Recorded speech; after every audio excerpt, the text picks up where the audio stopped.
Ya nos vamos a encaminar hacia nuestro diálogo de clausura, ¿eh? Parece que fue ayer cuando empezamos este curso. Exactamente, fue ayer. Vamos a terminarlo con una mesa en la que vamos a hablar en cómo comunicar en derechos humanos y reflexiones sobre el periodismo. Hay una persona aquí que me decía, es que ayer cuando moderaste la mesa no te presentaste. Y digo yo, bueno, pues me voy a presentar simplemente para que me conozcáis. Yo soy Ruiz Losada, pertenezco a la Secretaría General de la Presidencia del Gobierno y bueno, para mí es un honor y una suerte estar aquí con vosotros desde ayer y tener a estas dos personas que hoy me acompañan en la mesa. Ellos sí que no necesitan presentación, yo creo, ¿no? Pero de todas formas vamos a hacer un pequeño esbozo de lo que son vuestras carreras, los highlights. Bueno, tenemos por un lado a Marta Nebot, que, bueno, como ya sabéis, es una periodista bastante reconocida, que ha desarrollado su carrera tanto como reportera, como periodista, columnista, presentadora de radio, de televisión. Bueno, está, aparte de ser actriz, que es algo que también es... Lo tengo muy abandonado, pero bueno, me recuerdan todo el rato, vale, sí, sí. Pues aparte de ser actriz, esta licenciada en Ciencias de la Información, pues en los últimos años se ha dedicado sobre todo al debate político, a todo lo que tiene que ver con el análisis de la actualidad. Trabaja en Radio Nacional de España, en Televisión Española, Canal 24 Horas, 4, Público, y creo que además viene ahora de viaje, ¿verdad, Marta? Sí, sí. Así que muchas gracias por acompañarnos con este jet lag que debes tener. La otra persona que seguro que no necesita presentación, por otra parte, pero también le voy a poner aquí a resaltar en valor, es Jesús Maraña, que es el director editorial de Infolibre, también codirector de Tinta Libre. Ha trabajado también como Marta en radio, televisión, en prensa escrita, diaria, semanal, papel, digital. Le hemos dado a todo, ¿no? Es la edad, es la edad. Bueno, además ha dirigido cabeceras tan importantes como Tiempo, Interview, En Público, trabaja en la cadena SER, en la noche 24 horas, en Radio Nacional en las mañanas. Es autor del libro Al fondo a la izquierda y algo que me ha llamado la atención es que tiene más de 450.000 seguidores en Twitter. Esto, ahora X, ¿no? Esto ahora también tiene su relevancia, ¿no? Cuando hablemos de la comunicación, ¿no? De las plataformas y bueno.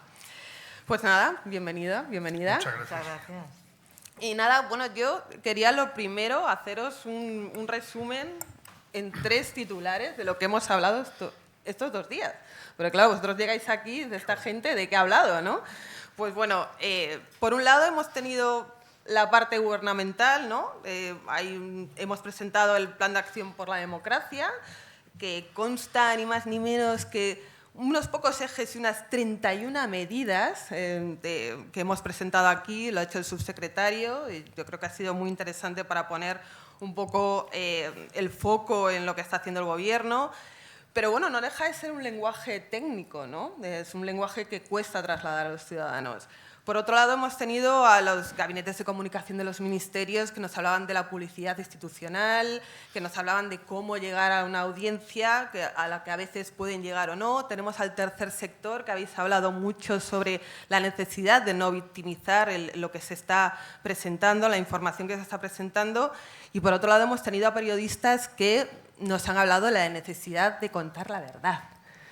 En vuestros perfiles, este tema de la verdad me ha llamado la atención porque dice, desde Marta, por ejemplo, dice no aspira a la neutralidad o a la equidistancia, sino a la honestidad intelectual. Creo que es muy importante. Y por otro lado, Jesús dice un lema personal, me equivoco pero no miento.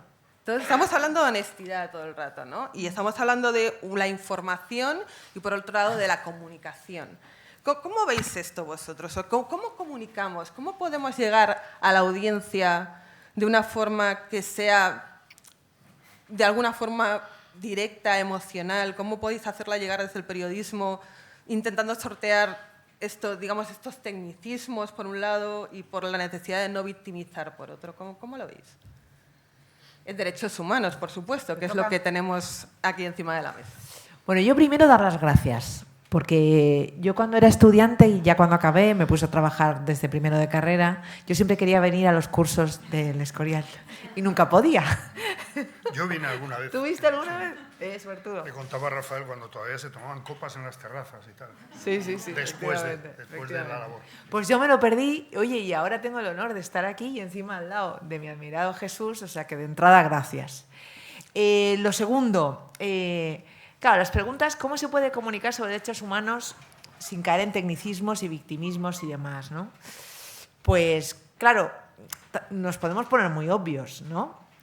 Con rigor, con las 5 Ws, con buenos testimonios, con fuentes, con datos, con buenos textos, con buenos vídeos, pero eso ya lo sabemos. Yo creo que el reto ahora pasa por preguntarnos, que yo me lo sigo preguntando, Jesús, yo no tengo las respuestas, ¿cómo hacemos para conseguir que las mentiras no acaben marcando la agenda sistemáticamente? Que para mí ese es el kit de la cuestión ahora mismo, ¿no? Y sigo preguntándome si hay debates que tengo que tener o no. Si hay juegos a los que tengo que jugar tratando de jugar a la información o si hago mal intentándolo simplemente. Porque muchas veces el que está enfrente no juega a la honestidad intelectual, no tiene ningún interés en mantener un diálogo, que un diálogo implica honestidad intelectual, independientemente digamos, de la línea editorial de cada cerebro, me da igual. Entonces ese es ahora para mí el dilema. El dilema pasa por qué debate tengo o qué debate no tengo, o cómo entro a según qué debates, ¿no? Mi conclusión ha sido tratar de que no haya ninguna intervención en la que lo fundamental, que son los datos, no esté. Por ejemplo, os pongo ejemplos que lo explique mejor. Yo me niego a escribir o a comentar alguna declaración de Javier Milei, por ponerlo fuera de las fronteras y lo que tengo ahora más fresco que vengo de allá, sin dar datos de lo que ha hecho con la pobreza en su país en lo que ya lleva de gobierno. Entonces yo cuento cómo ha aumentado la pobreza, cómo le ha quitado los medicamentos a la gente que está por debajo de la pobreza, cómo está dejando a gente morir de cáncer con un medicamento que tiene, pero que antes les daba y que ha decidido ya no dar. Entonces podemos hablar de eso y luego podemos decir que dice muerte a los socialistas, pero no sin haber comentado primero los datos. Porque estamos engañando y estamos jugando su juego. Y su juego es muy perverso y para el mundo mediático es que nos comen por los pies, porque tiene mucho mejor titular muerte al socialista que la pobreza aumenta en Argentina, porque eso ya lo hemos dicho muchas veces. Entonces, yo me he buscado esta regla, que no siempre consigo aplicar, trato, ¿no?, de alguna manera, cuando te preguntan por tal, pues colar por ahí algo, tratar de jugar con la cintura con la que tenemos dentro bueno, de los tiempos y de lo complejo que son los medios, que de eso supongo que también vamos a hablar, para que no se coman el sistema y la agenda mediática, porque se la comen. Entonces ahora tenemos lo de Torre Pacheco y 3/4 de lo mismo. O sea, si no nos paramos a buscar los datos de cuánta inmigración hay, cómo trabajan, cuántos años llevan trabajando allí, si no hablamos con españoles, hijos de inmigrantes que tienen una historia que contar, con esas familias que llevan integradas décadas, si no hablamos con toda esa gente y ponemos a esa gente en el primer plano, lo que tenemos es una agresión a un señor español de 65 años por 3 inmigrantes y que la gente, claro, es que no han aguantado más. Entonces, bueno, ya, para no enrollarme mucho, no me enrollo más. Bueno, muchas gracias, por supuesto, al Ministerio de Presidencia y al Secretario de Estado por esta invitación. Y a mí me da mucho apuro que seamos los últimos o penúltimos de este curso, porque claro, habéis hablado y habéis escuchado y habéis debatido muchas cosas y es difícil que no se repitan algunas. Estoy pensando, por ejemplo, en Nico Castellanos, que seguro que ha aportado a esto que estamos hablando, ha aportado una experiencia directa y muy interesante. Tengo el orgullo, además, de que en años distintos los dos hemos recibido el premio Comunicación en Derechos Humanos de la Asociación Pro Derechos Humanos, que yo es uno de esos premios que tengo con más orgullo en toda mi carrera.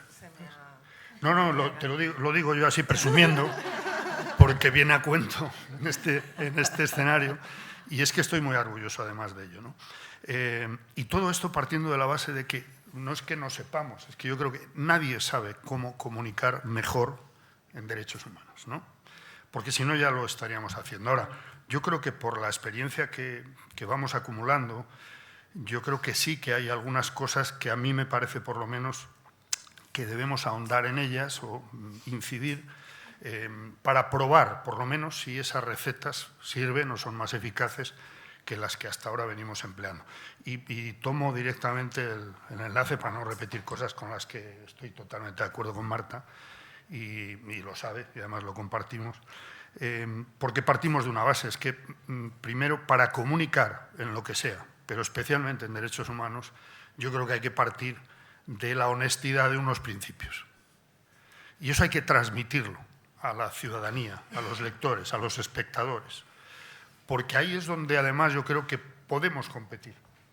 Nos falta un escalón, a mi juicio, que ahora explicaré, pero podemos competir con todos los autores, digamos, los impulsores de las campañas de bulos, de desinformación, que tanto daño están haciendo, y lo estamos viendo estos días en el asunto de Torre Pacheco.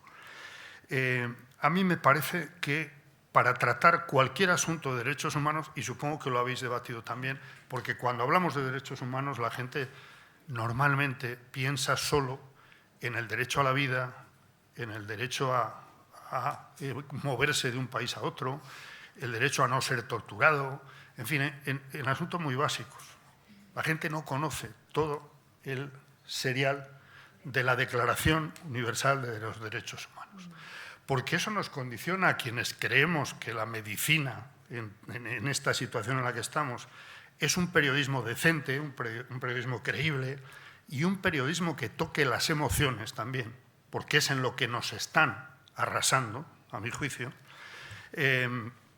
Bueno, es importante que podamos transmitir también unos principios de entrada, porque acabemos ya de una vez con ese mito de la neutralidad, de la equidistancia, que en este país sigue funcionando, ¿eh? Cuidado. Sí. El falso prestigio de la equidistancia es el que genera el 90% de los premios periodísticos remunerados.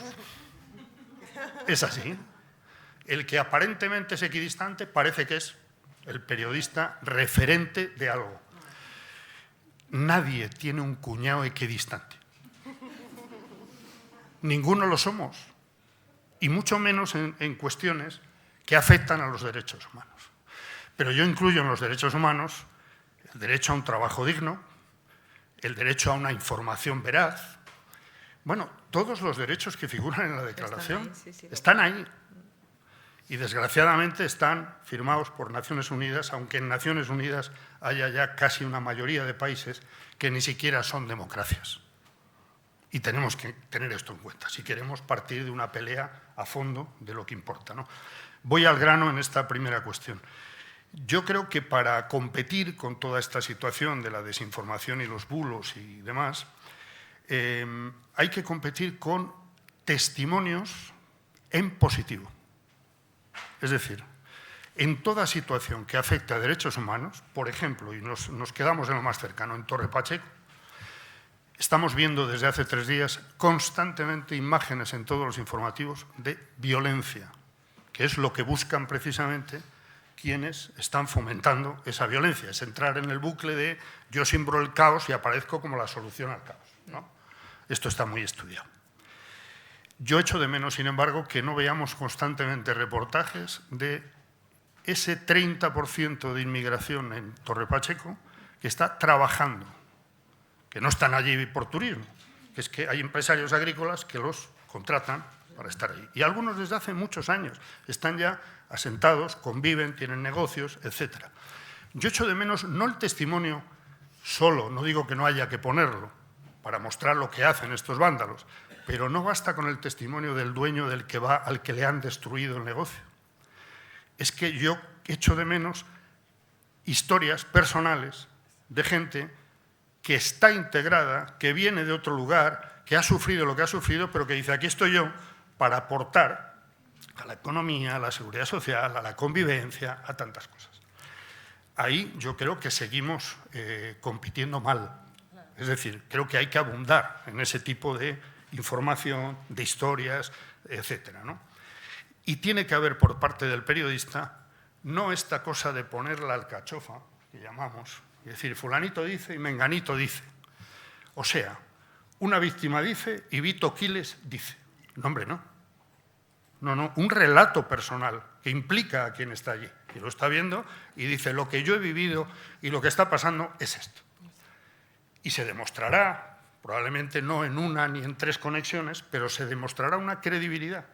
Y ahí es donde yo creo que podemos ganar. Credibilidad y tocar la fibra emocional, igual que la tocan ellos en negativo. Sí. Hay que tocarla en positivo. Y ya me estoy enrollando. Bueno. Yo quiero generar ya debate, si no te importa. Por supuesto.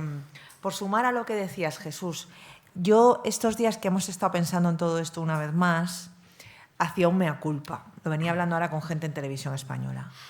En España están sobredimensionados de una manera extraordinaria los sucesos. Sí.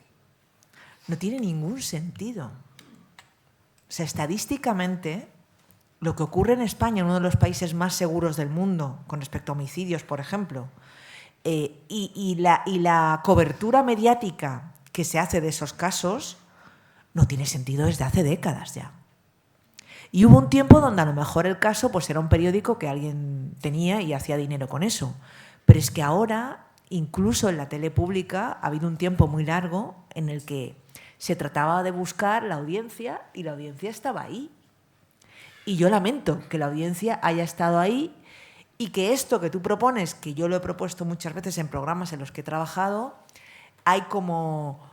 Bueno, sabéis que en la tele, como en todo, y en otros medios igual, supongo, yo voy a hablar más de la tele, que es lo que conozco más, se establecen como mantras. Entonces hubo una época, por poneros un ejemplo más simpático, que no se podían hacer programas de entrevistas porque no funcionaban. Las tertulias políticas no funcionaban. Los musicales no funcionaban. Va como por rachas, ¿no? Luego de repente empieza bien el 15M y entre las tertulias políticas hasta en la sopa, todo el día tertulias políticas porque funcionan como un tiro. Mi tesis siempre ha sido que no es que haya géneros que funcionan y no funcionan, que al final nunca es el qué, que es el cómo. Entonces, no, los testimonios en positivo no funcionan. Esto lo he escuchado yo. Esto lo he escuchado yo. No vamos a contar familias de allí que llevan viviendo allí, que están integradas, gente que desmienta todo este discurso del odio que se está... Pero ¿eso quién coño lo va a ver? Esto lo he oído yo, esto se sigue diciendo una y otra vez en las redacciones. Entonces, como yo no creo en el qué sino en el cómo, igual que le puedo dar la razón a alguien que me diga, oye, esto va a ser un pestiño, no va a haber quien se lo trague, dices, bueno, es que hay que ingeniársela un poco. Es que no me vale una familia que sea muy aburrida y que lo que me cuenten sea un petardo. Es que tiene que haber una historia. Es que tiene que haber una historia y hay que trabajar, entonces no me puedes pretender pedir que lo hagan 10 minutos, porque en 10 minutos yo voy y le pongo el micrófono al que esté. Pero, si me permite, has mencionado una cosa que es importante. En esto tienen una labor que hacer fundamental los medios públicos. La televisión pública, la radio pública. Son los únicos que lo van a hacer. Porque a mí hay algo que me enerva, y seguro que a ti te ha pasado también, que es en cualquier medio privado, radio y televisión, uno escucha todas las mañanas sandeces y falsedades, por cierto, en publicidad, del tipo de te vas un fin de semana de casa y vuelves y te la han ocupado. Como si le hubiera pasado a cualquiera en su entorno más cercano, ¿no? Por cierto, no se interviene esa publicidad y se dice, oiga, esta publicidad es engañosa, porque no es verdad. Ahí sigue. Pero lo malo no es la publicidad. Lo malo es que pasan cosas tan surrealistas, Jesús, como que tú haces un programa de televisión en el que desmientes esa publicidad y va la publicidad en medio de tu programa. Ha pasado, sí. Esto ha pasado, sí. Y claro, y el moderador del programa dice, oye, claro. Bueno, pero desde la pública sí se puede romper con eso. Lo que no puede ser es que en la pública estemos hora y media discutiendo sobre ocupaciones, sobre un problema que afecta al 0,01 de la población. A mí me pasó en un programa de televisión española el mismo día que el gobierno había aprobado el mayor plan de becas universitarias de la historia. Y ya en un momento dado tienes que decir, oye, ¿y no vamos a hablar de esto? Que afecta a muchísima más gente y que ha ocurrido hoy. No, hay que hablar de... Bueno, por eso es una responsabilidad clarísima a mi juicio de lo público. Y yo estoy de acuerdo contigo, los famosos programadores, ¿no? Que Sí. dicen, no, esto funciona, esto no funciona, esto... Oiga, ahí el que tiene la sartén es el de la pública que puede probar. Hemos tenido un ejemplo.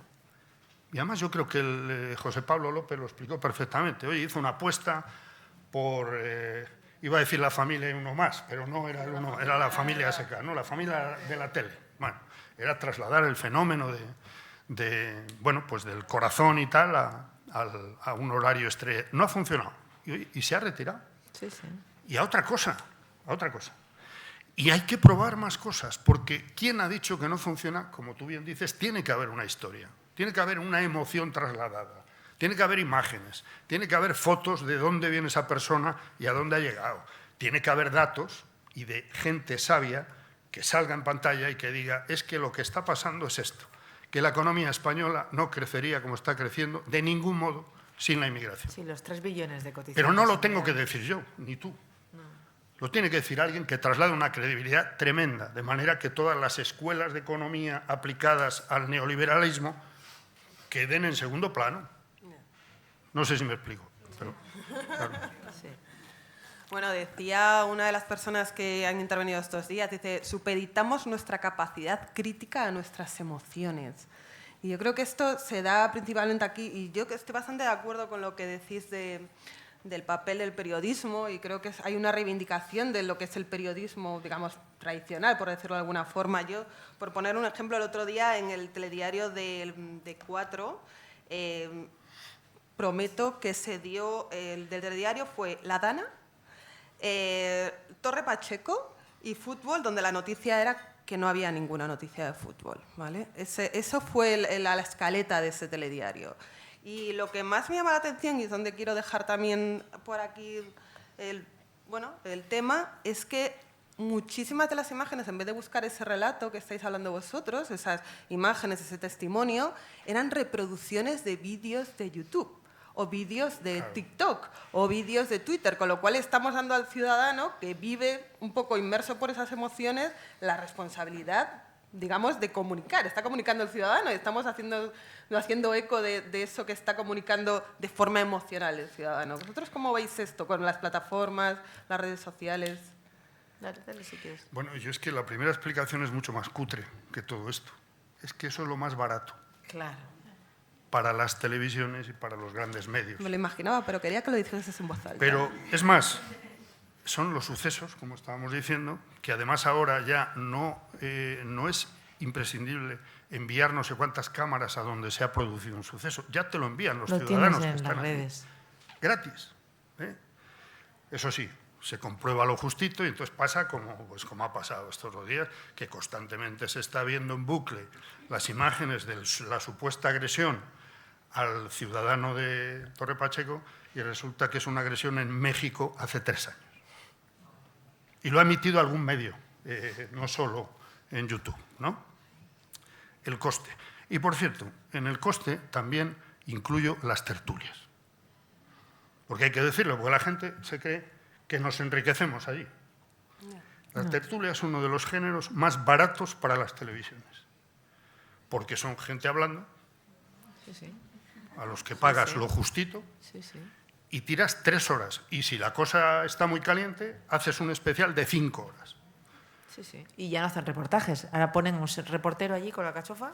Es que cuesta más poner una película del año 52. Cuesta más que esa tertulia. Entonces, esa es la primera explicación. Si además ayuda en la línea editorial, en la apuesta ideológica de los grandes medios, no olvidemos que las 2 grandes plataformas audiovisuales en España son propiedad de italianos, de grupos italianos, no precisamente procedentes del PC italiano, cuidado, van en línea con Berlusconi, etcétera, etcétera. Porque esto explica muchas cosas. Eso sí, luego hablaremos, espero, de lo que uno cree que son medidas que hay que tomar respecto a la desinformación, los bulos o incluso el funcionamiento de esas grandes plataformas. Pero se me ha olvidado la pregunta. No, del informativo de 4 con clics, si ya habías contestado yo. Sí, creo. te habéis contestado, pero bueno, como os veo con ganas de hablar de bulos y de cómo podemos hacer para combatir esta desinformación, por un lado, pues eso, ¿qué hacemos con los bulos? Es decir, ¿les damos eco? ¿Los reproducimos? ¿Los ignoramos? ¿Cuál es en vuestra experiencia? A ver, es muy complicado además porque, además de que los medios de comunicación, particularmente los privados, lo que hacen es sacar materia prima gratuita de las redes y además, como tener ya cosas testadas que funcionan, o sea, si algo ha tenido muchos tweets, pues es que esto toca la tripa a la gente, esto es lo que yo tengo que poner. Entonces es un mecanismo perverso, no lo siguiente, contra el que efectivamente yo creo que solo lo público puede intentar, tiene alguna baza para intentar luchar. Puede avergonzar. Por lo menos intentarlo, ¿no?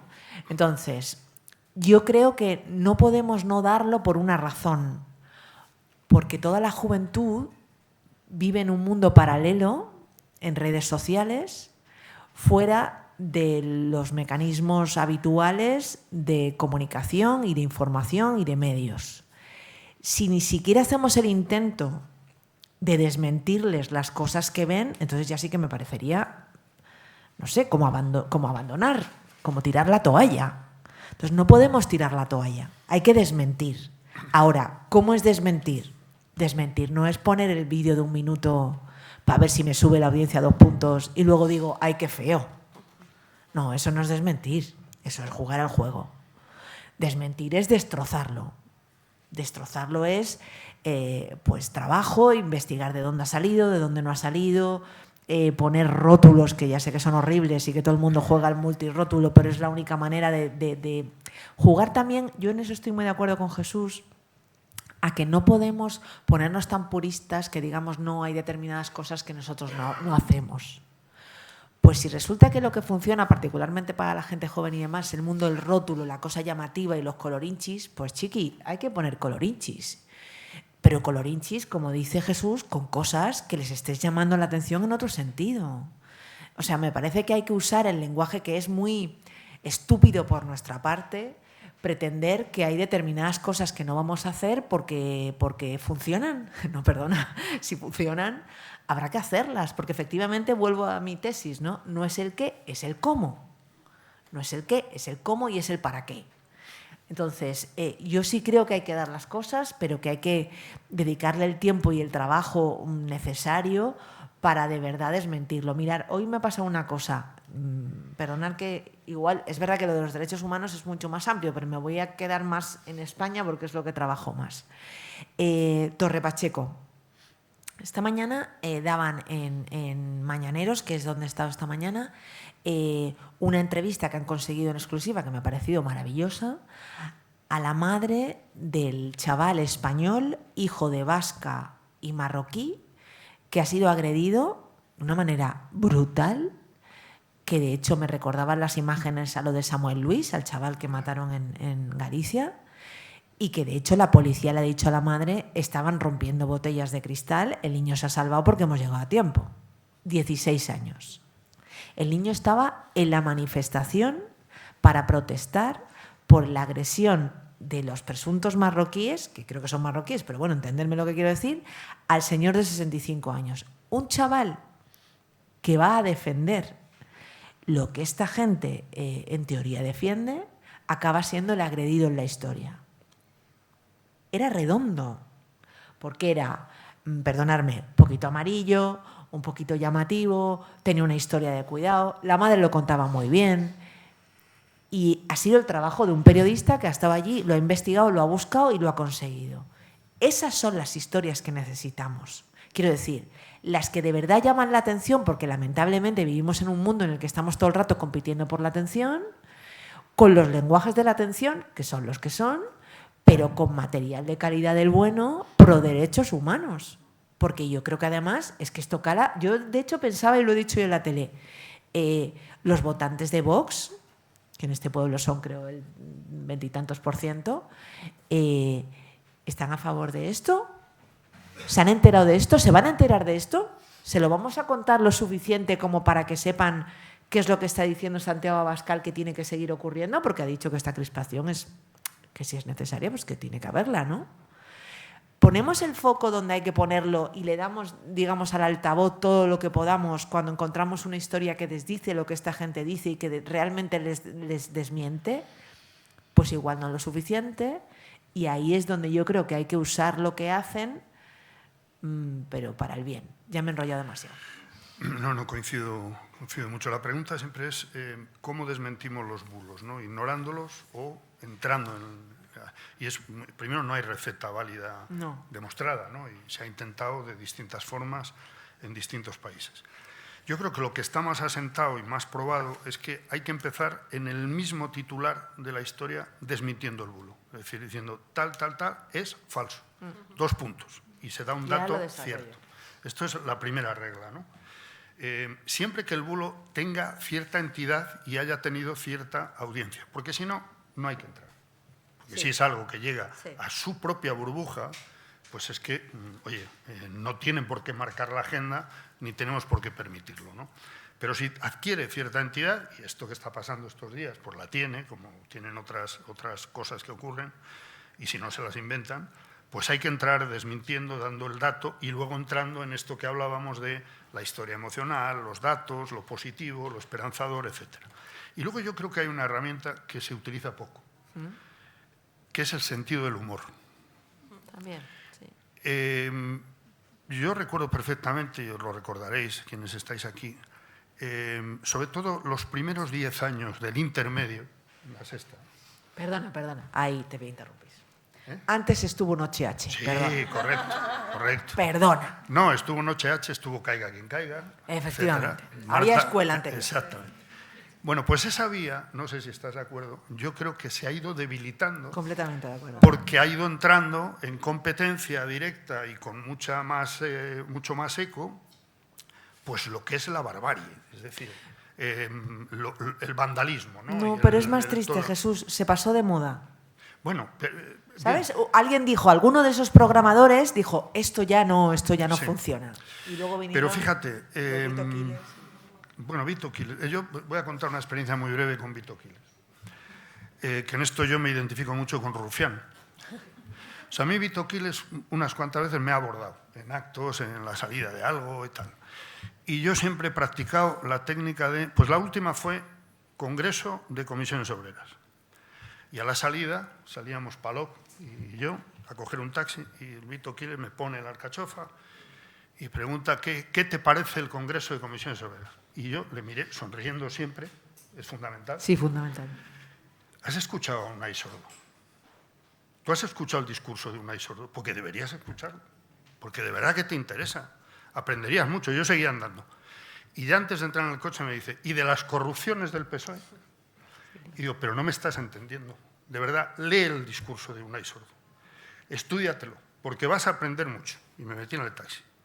No ha sacado un corte de ese vídeo, porque no le sirve de nada. No le sirve. Y siempre ha pasado eso, con esa técnica. No le demos cuartel de dramatizar, yo sé que es difícil, y especialmente es difícil para las mujeres, porque hay un componente machista en todo esto absolutamente, vamos, es decir, es que es un tipo y el otro, el endongo este, que van provocando permanentemente, especialmente a las periodistas mujeres.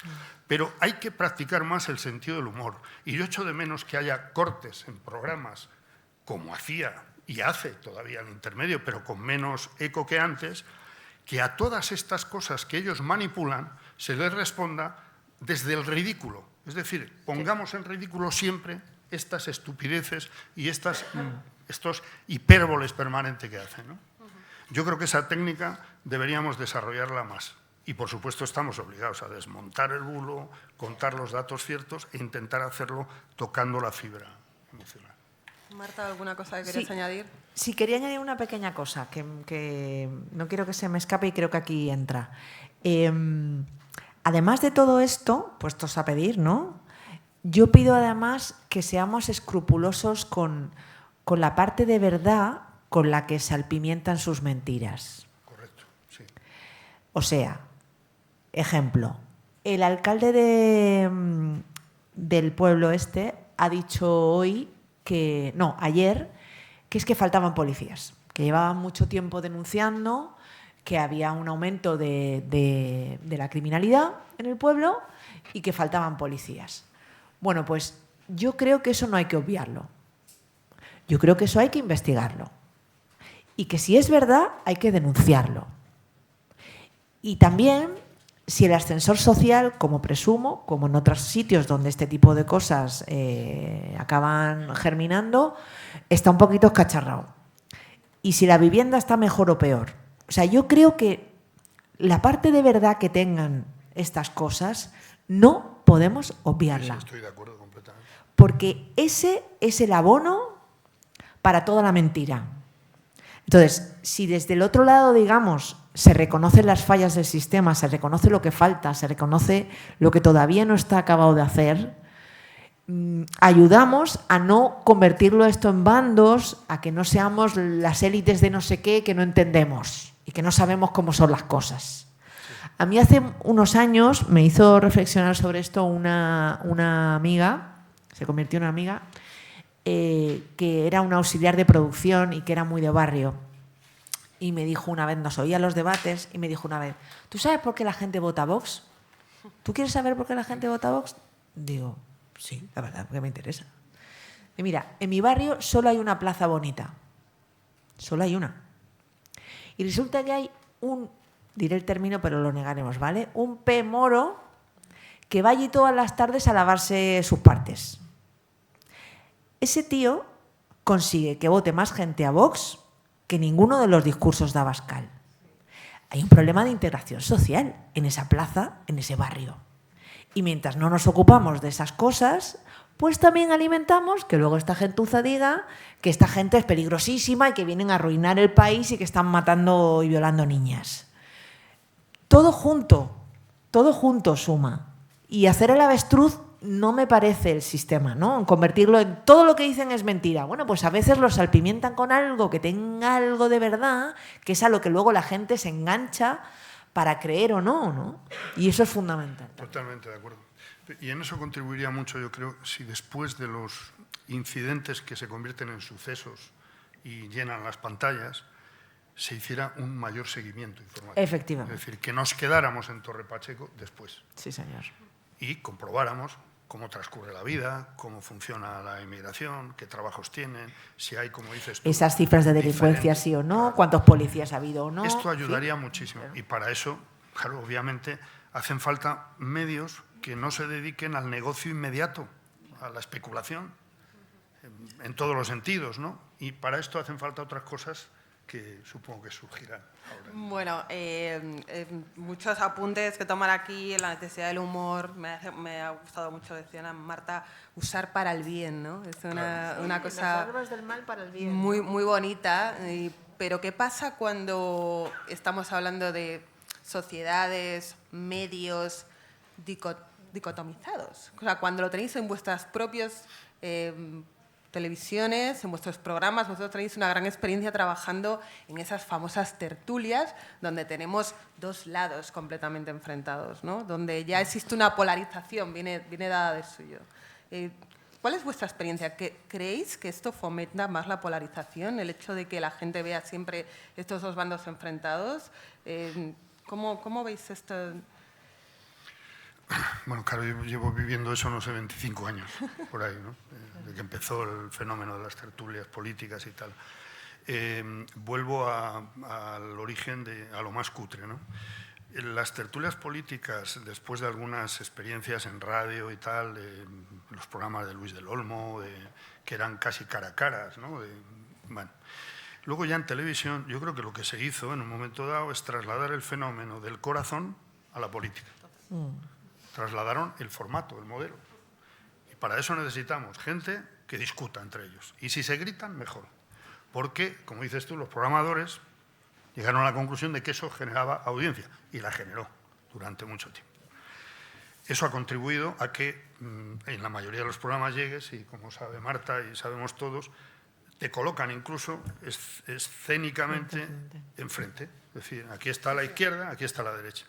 Que no sé cuál es la experiencia de Marta, pero la mía es que yo cuento, y si somos 4, hay 3,5, como mínimo. Porque, vuelvo a decir, pues luego está la facilidad y el prestigio de la equidistancia, que son esos que dicen, bueno, 2 más 2 son 4, no obstante, tal. Y ya está. Y no ayudan ni en un sentido ni en otro. Pero se produce el ruido, se produce eso que dices de enfrentar teóricamente a 2 bandos. Bueno, yo ahí creo que no se puede generalizar. Yo siempre pido, oiga, pero aparte de considerar a todo el mundo el término tertuliano, que a mí no me gusta nada, porque yo creo que efectivamente hay gente que se dedica exclusivamente a las tertulias. Luego estamos periodistas que trabajamos en un medio, que procuramos informarnos de las cosas de las que escribimos, etcétera. Tienes tus fuentes y hay una ventana que ayuda mucho, que para dar a conocer el medio que tienes, sobre todo si es pequeñito, independiente, etcétera, ayuda muchísimo. Y entonces tú haces tu trabajo. Incluso cuando surge, pues hombre, no sé, la guerra en Siria, esto a mí me ha pasado, y llamas a un programa y dices, oye, yo cedo mi silla, ¿por qué no lleváis a un experto? Yo voy a contar de Siria lo que leo y lo que me puede decir un corresponsal, pero no soy experto en Siria, para nada. No digo que sea experto en política, que no me considero experto en nada, pero tampoco me considero todólogo, porque me impone la responsabilidad de lo que hacemos. Claro. Y yo, si hablo de un tema, procuro prepararlo, procuro hablar con gente, procuro comprobar unos datos.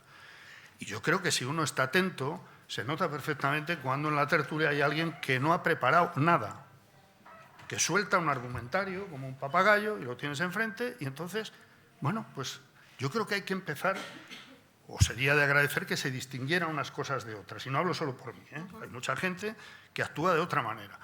Y yo agradezco mucho cuando por la calle no solo te paran la gente que coincide contigo, sino que hay gente que te para y dice, mira, yo discrepo de la mayoría de las ideas, pero te escucho y te respeto. Me parece fundamental, porque eso significa que hay capacidad para romper la brecha, para, oye, que escuchen otras cosas, que no se aísle cada uno en su campana y no haya forma de salir de ahí, ¿no? Y en esto es fundamental que yo creo que estemos atentos a eso, a decir, no todos actúan o actuamos de la misma manera. Eso sí, el mayor peligro, y yo tengo muchas ganas de hablar de eso cuando toque, está, y lo ha mencionado Marta antes, al hilo de lo que está pasando, en las redes y en las grandes plataformas digitales y demás, porque solo doy un dato. Estudiaba en una encuesta europea de miles de entrevistas.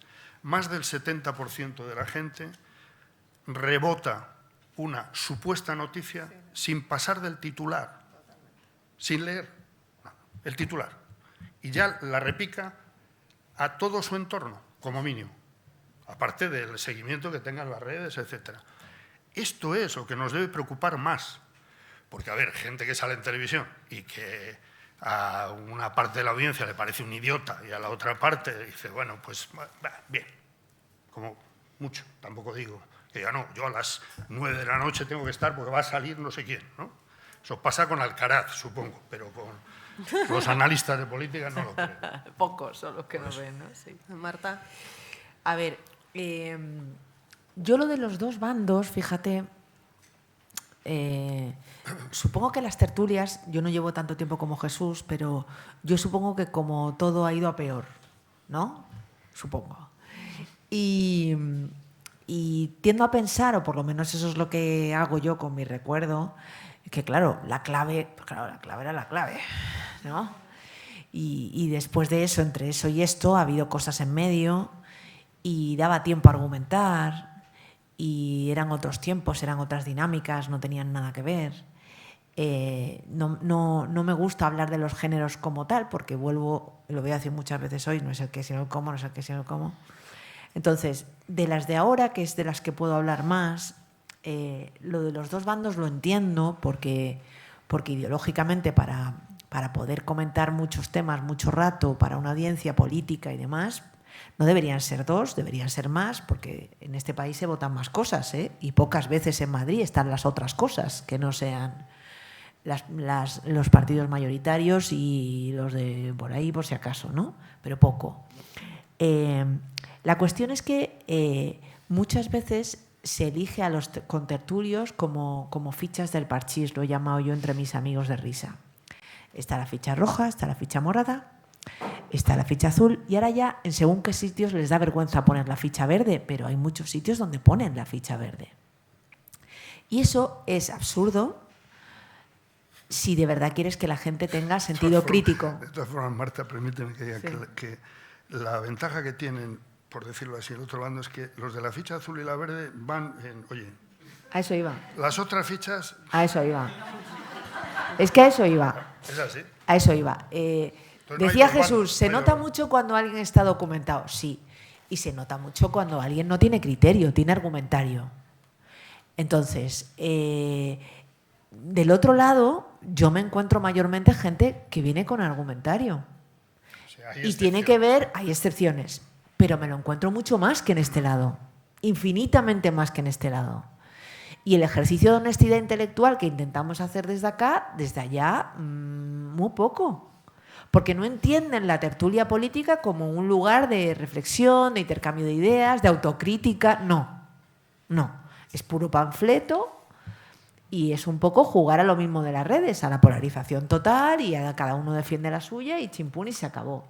Entonces, a mí no me parece mal que se monte una mesa con un lado, digamos, más conservador y un lado más progresista, pero tú tienes que traer gente que no tenga carné y que tenga criterio.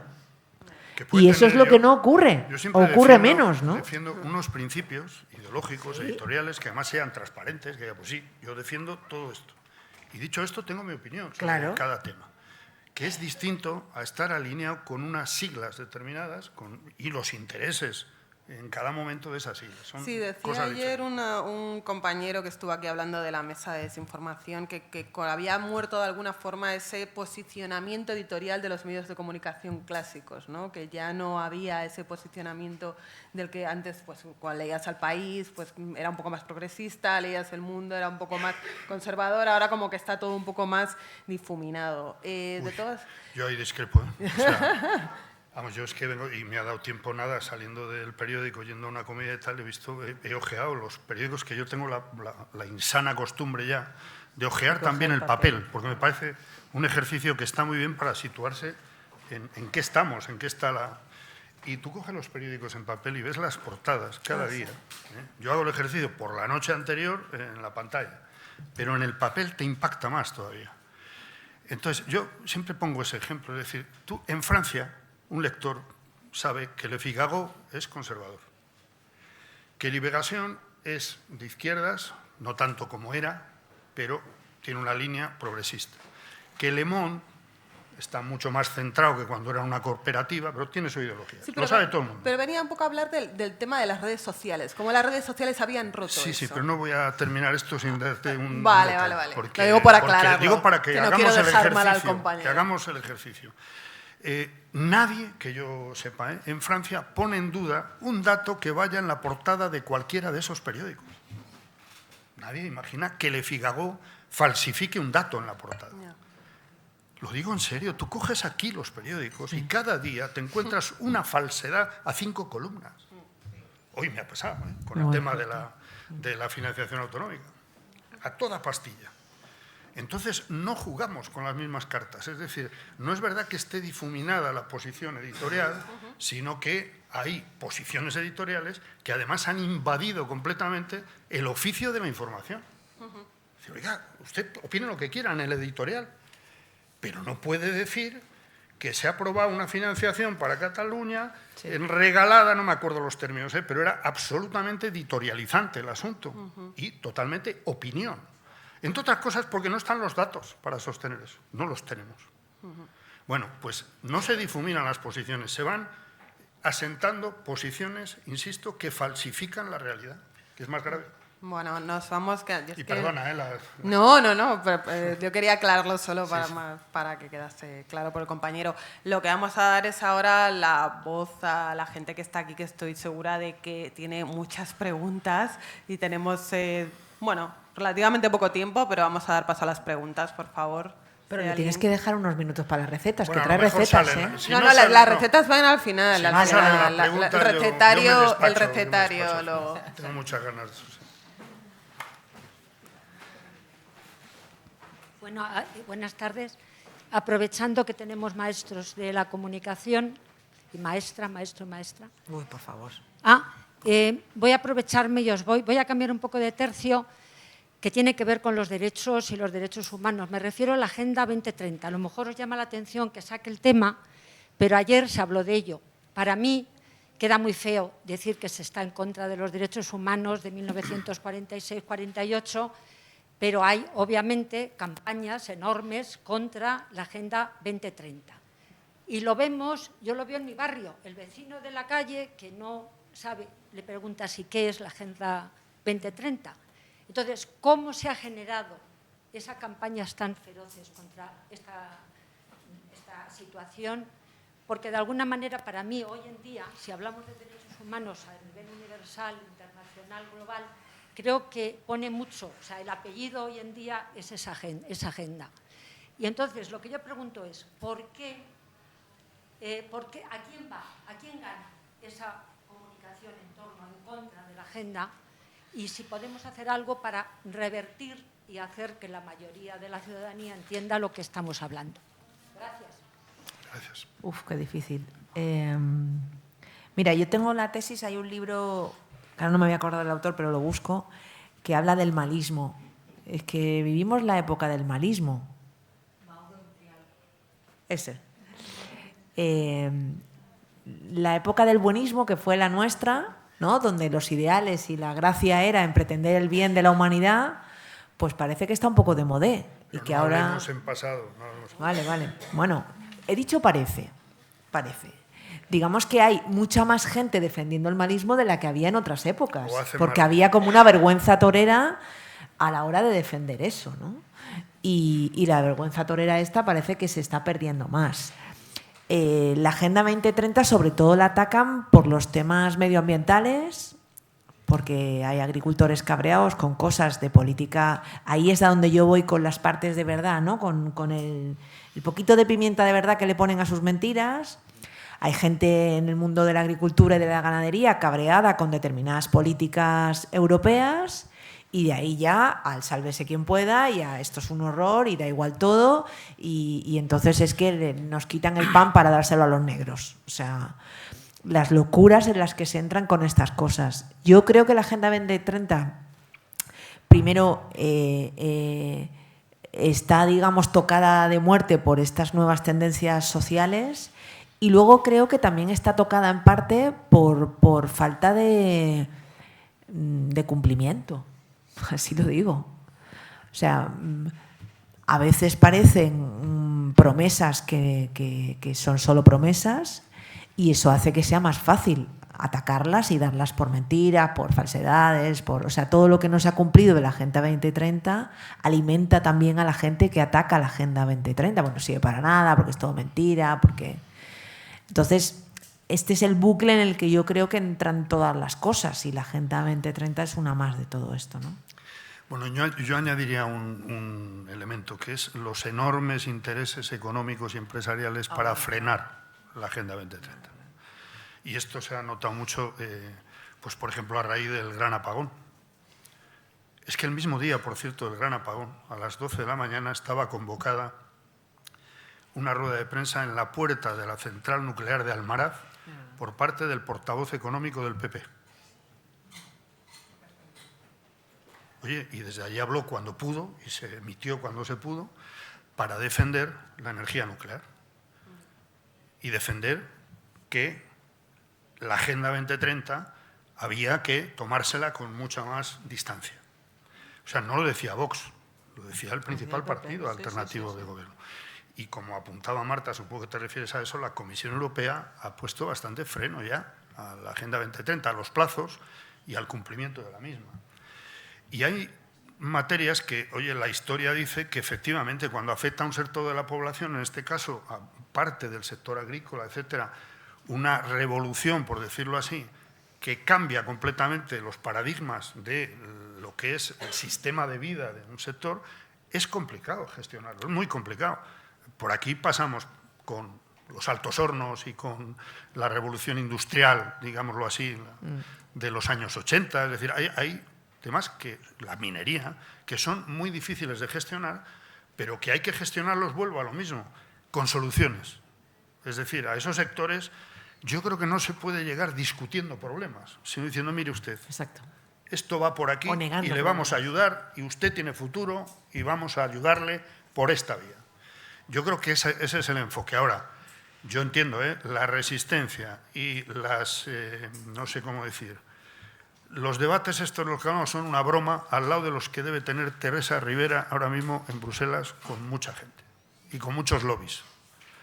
Entonces es muy complicado, pero efectivamente es una lástima que eso por un lado esté ayudando a engordar el fenómeno del negacionismo, por decirlo así, y bueno, y yo creo que falta valentía para conseguir suficiente consenso para avanzar en lo que es inevitable.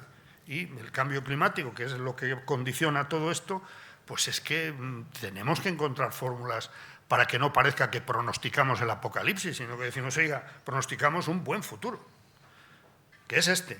Lo que no tiene futuro es esto otro, y lo está usted viendo cada 2 meses, ¿no? ¿Alguna pregunta más? Sí. Gracias. Vinicio Portela.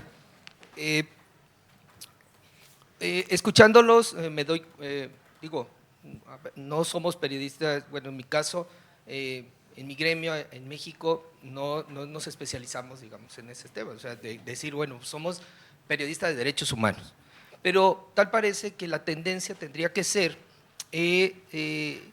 estudiar al menos lo más básico de los derechos humanos para informar en este momento.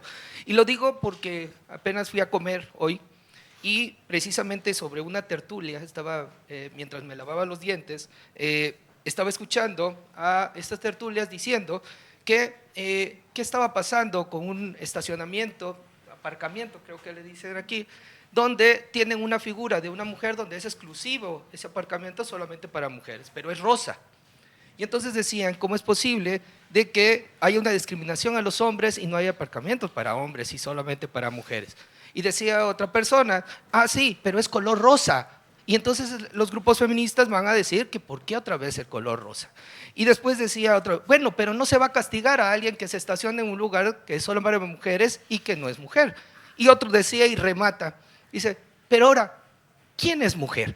Y entonces sobre esa circunstancia que yo me terminaba de lavar los dientes, hablaba y decía, híjoles, yo creo que es momento en que el gremio nos preocupemos un poco más en la capacitación de derechos humanos porque cometemos muchísimos errores al comunicar. Y entonces ya esta participación que podamos tener frente a un micrófono, frente a una cámara, en una estación de radio o en redes sociales, o en plataformas digitales, hacemos que cometamos este tipo de errores y todo esto que estamos analizando pues se va al cesto de la basura. Entonces, mi pregunta es esa, ¿no? ¿Cuánto es necesario que nos capacitemos como gremio para informar ahora? Gracias. Bueno, totalmente, o sea, pero también en cualquier otra materia, ¿eh? Sí, sí. O sea, quiero decir que, pues que lo que no puede ser es que se informe desde la ignorancia o sin comprobar o contrastar los datos elementales. Yo me suena a chino, de lo que, con todo el respeto a los chinos, lo que estabas escuchando, pues no sé si hay, porque lo primero que habría que comprobar es si hay aparcamientos donde ponen una... Sí. Bueno, ya, pero es que pero puede ser una broma del parque, no sé. Una imagen o sea, no a mí significa nada. me cuesta creerlo, ¿no? Y a lo mejor el debate, una vez contrastado ese dato, es decir, pero bueno, ¿por qué se pone en un parking una discriminación entre hombres y mujeres para aparcar? Porque me da la impresión de que, no sé si se está señalando que la mujer tiene una preeminencia para aparcar, o que es más torpe para aparcar, o cuál es el asunto, ¿no? Entonces, a lo o que mejor solo aparcan en rosa, no sé. Claro, no sé, a lo mejor habrá que exigir una normativa que impida esa chorrada, con perdón, ¿no? Pero sí, estoy de acuerdo en que hay que exigir pues, un nivel de rigor, bueno, pues suficiente a la hora de informar de cualquier tema. Y en derechos humanos yo creo que hay un plus de exigencia por el respeto, además, a todos los que sufren la violación de derechos humanos. Me parece que ahí hay un plus que exige todavía más bueno, pues, implicación o compromiso a la hora de informar. Pues no sé si ya estamos sobre la hora y yo no quería que terminase esto sin conocer primero el recetario de Jesús Maraña. Por favor, es que me tiene intrigadísima. No, pero un poco para terminar, pues como hablamos de cómo comunicar en derechos humanos, pues eso, ahí os lo dejo. Bueno, cómo comunicar en derechos humanos, mira, para sí. terminar. Yo sí, venga, que lo mío va a ser más breve. A ver, yo... Procurar no enrollar. No, digo, porque yo no tengo tantas soluciones, Jesús. A ver, dos cosas voy a decir. Una, Pepa Bueno me dijo no hace mucho, mira, lo que ha pasado es que cuando yo empecé hace 30, 40 años, tú podías pedirle a cualquier becario que para escribir una nota sacara los datos fundamentales de una noticia de cualquier periódico. Daba igual, los datos estaban igual en todos. Esto ha dejado de ocurrir. Entonces, a mí me parece que nos falta un colegio profesional serio, que deberíamos postular entre los propios periodistas, para que la verdad sea verdad y la mentira sea mentira dicha por nosotros mismos. Porque muchos de nuestros compañeros muchas veces son presa de los medios en los que trabajan. Ellos saben la porquería que hacen. O las cosas que tragan que no les gustarían tragar. Pero no tienen mecanismos para pelear contra eso desde dentro. Más allá de que luego haya chorizos o no, o gente que está encantada de hacer esas porquerías. Pero hay gente que no está encantada de hacerlas y que no encuentra ningún apoyo, ningún mecanismo que les ayude a desde dentro pelear porque esas cosas sean más sutiles, por lo menos, ¿no? Entonces, yo echo de menos eso. No sé si es muy utópico o si hay posibilidades o no. Jesús, que sabe más de esto, dirá. Yo no conozco a tanta gente. Solo es la edad. Él conoce más. Pero me parece que tendríamos que hacer fuerza para que haya un corporativismo profesional del bueno y no del malo, que es el equidistante de, bueno, y tú más, y tú también, y tú el otro día, y no sé quién, ¿no? O sea, de verdad convertirlo y que las asociaciones de la prensa fueran un poco más eso de lo que son, que me parece que no lo son, ¿no? Luego, otra cosa que yo pido es valentía con respecto a cómo se trata a unos y a otros. Estábamos hablando hace un momento de los vitoquiles y no sé qué, y Jesús comentaba la necesidad del humor para no entrar en esa bronca que ellos esperan, sino desarmarlos ridiculizándolos, ¿no? Yo hace tiempo que echo mucho de menos el humor, primero porque son formatos que adoro y porque además me parece que socialmente sientan de maravilla, pero además me acuerdo de cuando yo trabajaba en uno de esos programas y tenías que estar en la calle y muy lejos de la puerta. Había épocas que ponían la valla más para acá, más para allá, dependiendo de quién venía, dependiendo de cosas. Sabías que tenías que hacer lo que hacías con un respeto máximo porque te podían mandar a Cibeles. O sea, podías dejar de tener acceso. Entonces, la única manera de tener acceso era hacer preguntas puñeteras, pero con mucha educación. Y no hacer ninguna barrabasada de las que veo hacer día y noche gente dentro del Congreso. Y no entiendo por qué las mismas autoridades del Congreso que no me dejaban entrar a mí, que de hecho, fíjate cómo sería el tema, que lo digo con orgullo, pero también lo digo como ejemplo de la situación, cuando ese programa se acaba, a mí el jefe de prensa del Congreso me invita un día y me lleva a dar un paseo para enseñarme el Congreso por dentro. Tipo, te voy a dar la visita de honor. Porque de alguna manera ese hombre respetaba lo que yo hacía y sabía que yo no iba a cometer ninguna historia dentro de las que estamos viendo ahora. Entonces, me parece que está faltando valentía para prohibir lo obvio, para prohibir lo que no puede ocurrir. Es que no puede ocurrir ni en el Congreso, ni en ninguna presentación de un libro, o sea, en ningún espacio público. En el Congreso, con más motivo, es que no... Es que es de verdad que hay algo ahí que no hemos entendido, que no estamos siendo valientes. Yo entiendo que da miedo el voto de Vox, que les pasa a esta gente en la cabeza, pero lo que es y lo que no es, y habrá que saber explicarlo y hacer una pedagogía extraordinaria. Pero me parece que ya nos hemos equivocado y que ya hemos ido demasiado lejos, que ahora es más difícil arreglarlo, ¿no?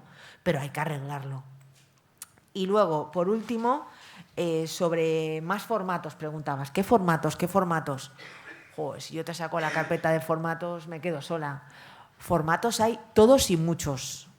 Lo que hace falta es valentía para ponerlos en pie. Y lo que hace falta también es ser conscientes de que hay que jugar en ligas que no son las que más nos gustan. El periodismo serio, no sé cuánto, tucu. Para eso me parece que hay muy poco mercado y que el que hay probablemente ya está vendido. Pero en redes sociales, que no haya gente tratando de promover youtubers de izquierdas, gente joven que la hay, que en un mundo que está completamente colonizado por el neoliberalismo de una manera brutal, friéndoles el cerebro a nuestros hijos con telepredicadores, por favor.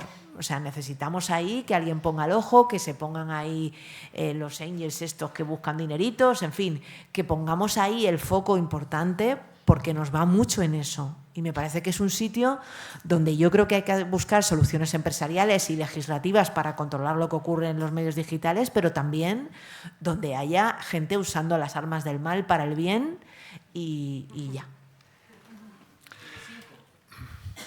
Era la tertulia. Hay que hacer... Pues habrá que hacer seguimiento de esa noticia. Habrá que leer más allá del titular, ¿no? Tus titulares. Sí, no, Jesús. Sí. He trabajado mucho tiempo en Telecinco, me lo creo. O sea, me lo creo. Yo Pero como ahora habrá soy- que investigar la noticia. Como además soy leones, llamaré inmediatamente a ver Exactamente. qué parking es. Muy bien.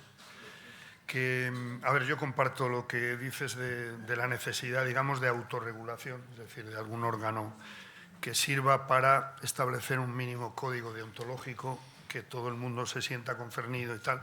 Pero digo esto con un escepticismo tremendo, lo reconozco, porque llevamos 40 años así. Sí, diciéndole nada. Y no hay forma de que los medios se pongan de acuerdo, porque enseguida plantean, pues los grandes medios plantean que tienen que estar, digamos, las empresas en esos órganos. Entonces, pues no hay nada que hacer, porque no se trata de eso. Se trata de que con unos criterios de lo que son los principios del oficio del periodismo, que sigue siendo un oficio, bueno, pues establezcan, usted ha incumplido estas reglas. No es un órgano para encarcelar a nadie, sino para avergonzar lo que se hace mal y lo que se hace bien. Bueno, yo ojalá seamos capaces de eso, pero yo de momento no veo que haya esa posibilidad. Y sin embargo sí defiendo que con valentía se aborden medidas de regulación. Y cada vez que digo esto me salen los guerreros enmascarados de la libertad de expresión. Y yo digo, oiga, que de todo lo que se plantea o lo que yo planteo y lo que estoy viendo que está sobre la mesa, no afecta en nada a la libertad de expresión. Estamos hablando de cosas distintas. Y pongo algunos ejemplos. Hace falta regular en las redes sociales los mismos mecanismos de responsabilidad que tenemos cualquier otro medio. Es decir, ahí sale la discusión, la polémica del anonimato, sí o no. Y yo digo, anonimato sí en las redes. Si uno se quiere llamar salustiano y no se atreve a afirmar con su nombre lo que dicen las redes, yo lo respeto. Pero tiene que haber un registro público donde esté salustiano identificado. Porque si salustiano me calumnia, yo tengo que poder denunciar. De la empresa que te diga quién es ¿Cómo? Salustiano. Me denuncia. Sí, además esto lo plantea, no es una ocurrencia, lo plantea el Parlamento Europeo. Es decir, esto se va a hacer y yo me alegro de que se vaya por ese camino. Como hay en marcha medidas aquí, que aparte de aplicar el Reglamento Europeo de Medios, que, por cierto, desde el 8 de febrero ya hay cosas que deberían estar aplicándose. Los medios, en sus webs, ya está establecido y está en vigor, tendrían que identificar de manera clara y sencilla, dice el Reglamento Europeo, a sus accionistas principales. Nadie lo hace. Lo hacemos 4 gatos, pero los grandes medios ninguno. Eso explicaría muchas cosas. Y espero a ver por qué tal cabecera hasta hace X tiempo defendía la viabilidad de las pensiones públicas y ahora defiende los fondos de pensiones privados. A lo mejor si resulta que el principal accionista es un fondo de inversión, cuyos principales intereses están en fondos de pensiones de distintos sitios, privados, pues a lo mejor eso explica algo, o por lo menos el lector tiene derecho a saberlo. Por ejemplo, las plataformas digitales. ¿Pero qué es esto de que no sean responsables de nada? Es lo que publican. Es que no, esto no va contra ninguna libertad de expresión. Es una cuestión de responsabilidad ante la ley. Y también hablo en esto de derechos humanos, porque están implicados unos cuantos derechos humanos. Por ejemplo, el derecho a la presunción de inocencia, que se está atropellando permanentemente. Ya lo hacen los medios habituales, pero ya no te digo en las redes.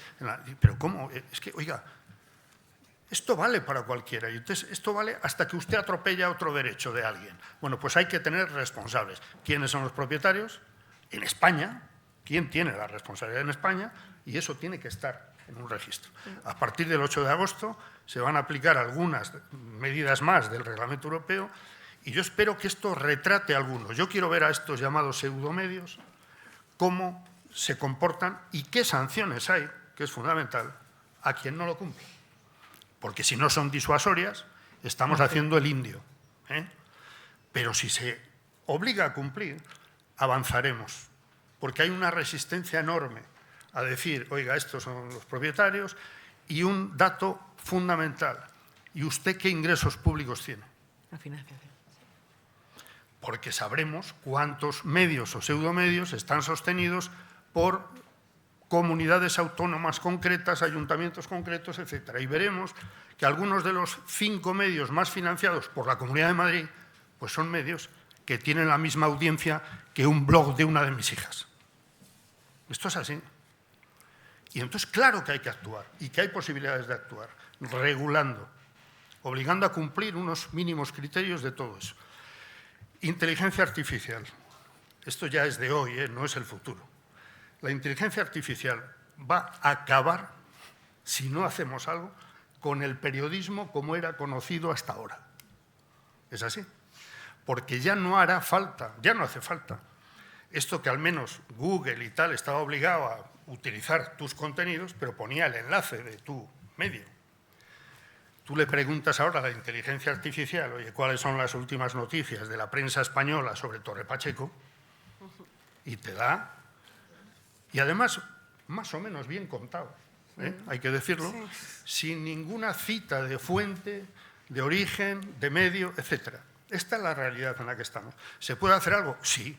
Se puede obligar a utilizar la IA para el bien y, sobre todo, transparencia. Se puede obligar a que cualquier medio que, a su vez, utilice la inteligencia artificial, que ya está ocurriendo, Que lo diga. para no hacer crónicas, sino sacarlas de la inteligencia artificial y hasta columnas de opinión, estén obligados a poner ahí. Claro. Esta información procede de IA.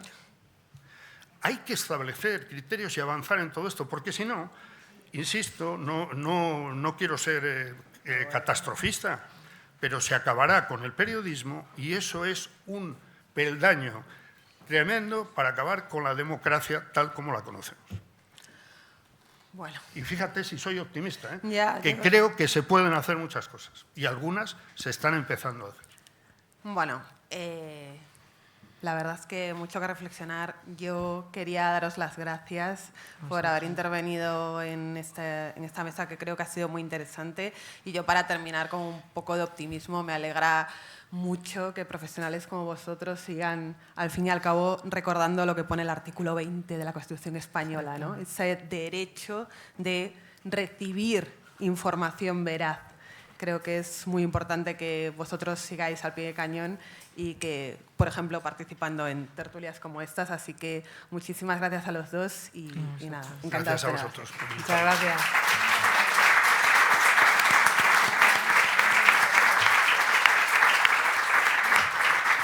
Al final, lo que dices es que no hay una legalidad fuera de las redes, fuera de lo digital y otra dentro. Es que lo que es ilegal fuera es ilegal. Paralelos. Exacto.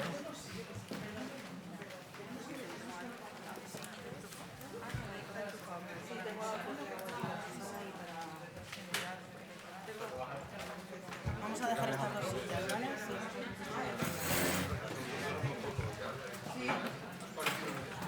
Sí, está la Coca-Cola es perfecto. Vale. Susana, ¿con esas puntos? Sí. ¿Ahí?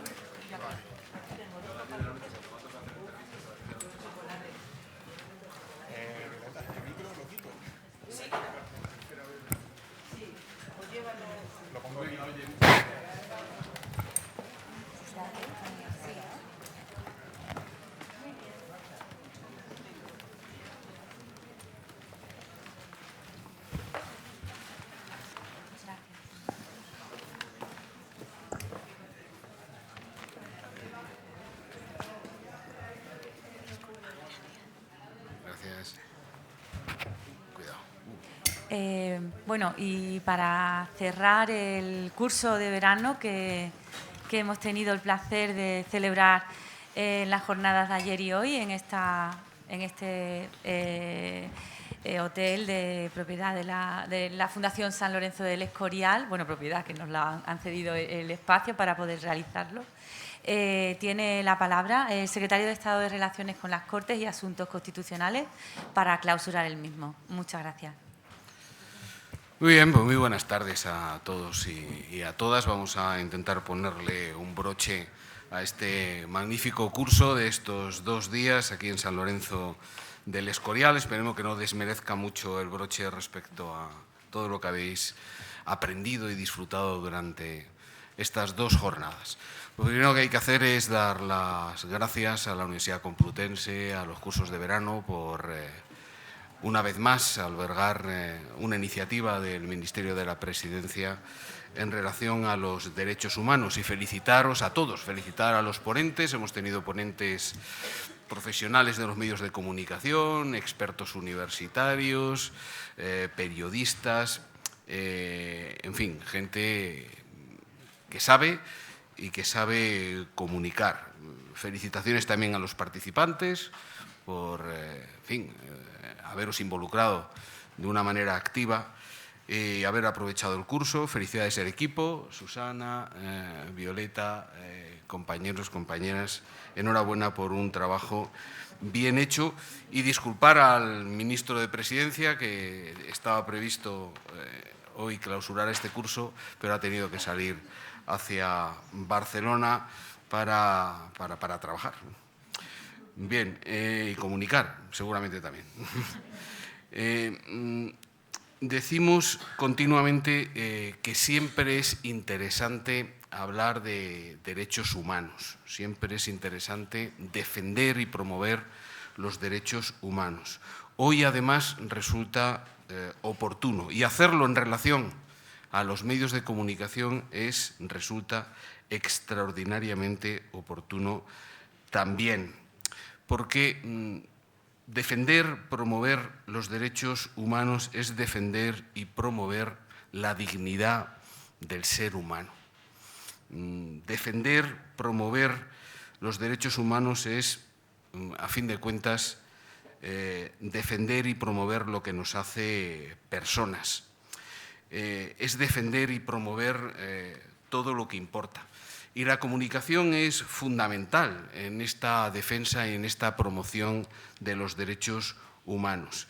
La comunicación contribuye a generar conciencia, la comunicación contribuye a activar y a movilizar ciudadanía, la comunicación contribuye a denunciar las vulneraciones de los derechos humanos y, a fin de cuentas, la comunicación contribuye a proteger los derechos humanos. Esto que decía nos hace personas. Es oportuno ahora porque probablemente, y lo hemos escuchado aquí a lo largo de estas 2 últimas jornadas, vivimos la etapa de mayor amenaza, de mayor peligro para la vigencia de los derechos humanos desde la proclamación de la Declaración Universal hace más de 75 años, hace demasiado tiempo. Porque a las amenazas tradicionales de las guerras, de los estados autoritarios, de las desigualdades, de las discriminaciones, tenemos que sumar ahora lo que podríamos llamar la estrategia de la involución en materia de derechos humanos, que forma parte de una ofensiva extremista, una ofensiva ultra que busca la conquista del poder mediante la incitación a las emociones negativas, al odio, al rencor, a la ira, mediante la generación del populismo, mediante la desestabilización de las instituciones que están llamadas a defender y a promover los derechos humanos.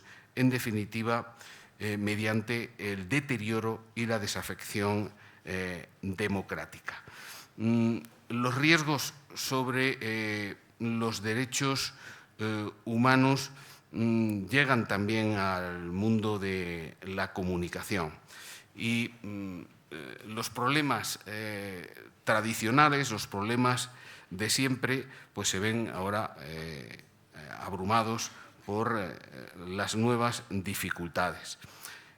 Un peligro de siempre es el de la velocidad a la que se suceden las noticias.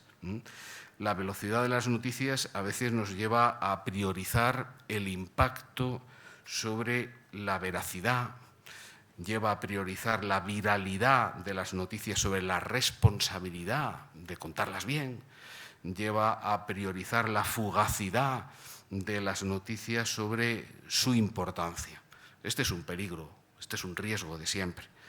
También lo es el sensacionalismo, que lleva a veces a prioridad la emocionalidad que contiene una noticia en relación a los derechos humanos sobre el contexto, sobre el significado auténtico, sobre el alcance real de lo que se está contando.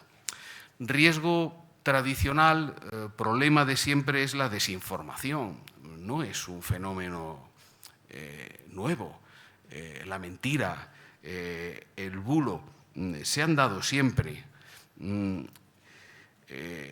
a veces por error, a veces por falta de profesionalidad, a veces por falta de formación, como se ha apuntado aquí, a veces por interés, porque hay interés en contar mentiras, hay interés en la desinformación, como planteaba Jesús hace un minuto, a veces interés político, a veces interés económico, a veces la propaganda no es nueva, la propaganda.